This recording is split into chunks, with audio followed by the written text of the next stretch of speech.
Tip number 2, how to start conversations off. Some of us struggle to start conversations off with complete strangers, okay?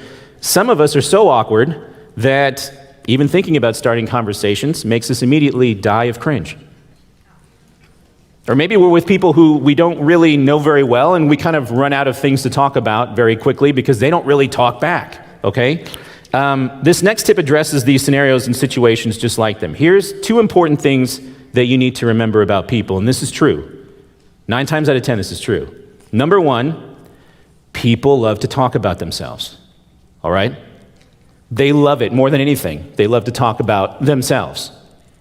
And number 2, people love to be recognized, and they love to be affirmed.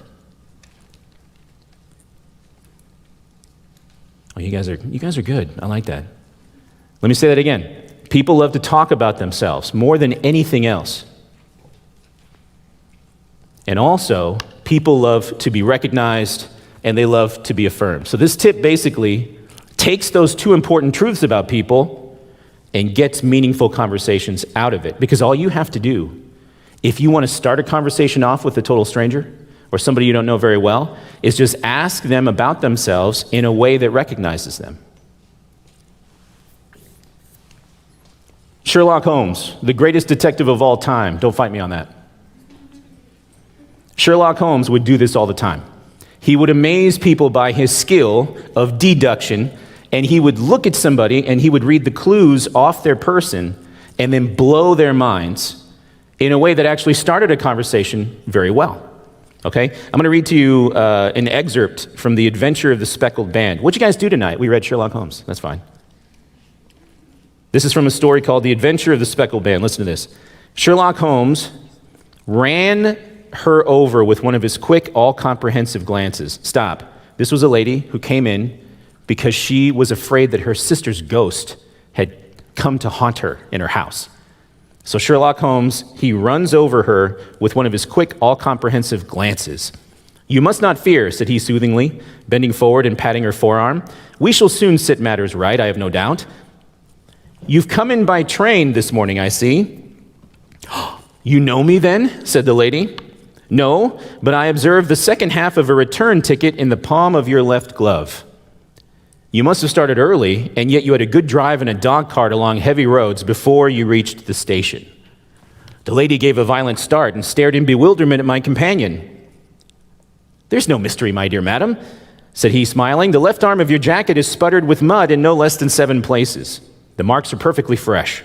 There is no vehicle save the dog cart which throws up mud in that way, and then only when you sit on the left-hand side of the driver." So here's what just happened. Holmes read the clues off this lady, never seen her before, and he used those clues to start a conversation. This is exactly what I'm suggesting you do. In one of my English classes, I had a student named David, and David, for the first half of the school year, wasn't there. And then in the second half of the school year, he appeared, and it was time to do a lot of makeup work. So I had him off to the side working on his own makeup assignments. He wasn't very talkative. I hadn't really engaged him all that much. But anyway, one day he was doing a bunch of makeup assignments, and I walked over, and I noticed that he was wearing a rosary around his neck. Does anybody know what that is? Who can tell me what a rosary is? Yes? Kind of like a necklace that you wear that has a cross on it. Yeah, it's a necklace with a cross on it. And there's also these like little tiny like beads or like balls, right? And they're meant for prayer. Catholics wear them. As soon as I saw that necklace, I realized that I had an opportunity to get into a conversation with him. And so what I said was, "I see that you're wearing a rosary necklace." So I'm reading the clues off him. I identified it. I recognized him. And I said, "Is that just jewelry for you, or does that have some kind of religious significance?" He laughed at me and he said, "Well, I'm an atheist. I just wear it because I think it looks cool." So I go, "Okay." Well, then I said, "Let me ask you a question. How come you're an atheist?" You see how in 2 questions, I'm already talking about his religious convictions. And it was just normal. It was innocent. It really wasn't anything really There was no argument. He explained to me what was going on with his religious convictions, and we had a really great conversation about that. But in 2 questions, I got there, and it was really easy. And that's what I'm suggesting for you. You can get there very quickly and very easily. You with me so far?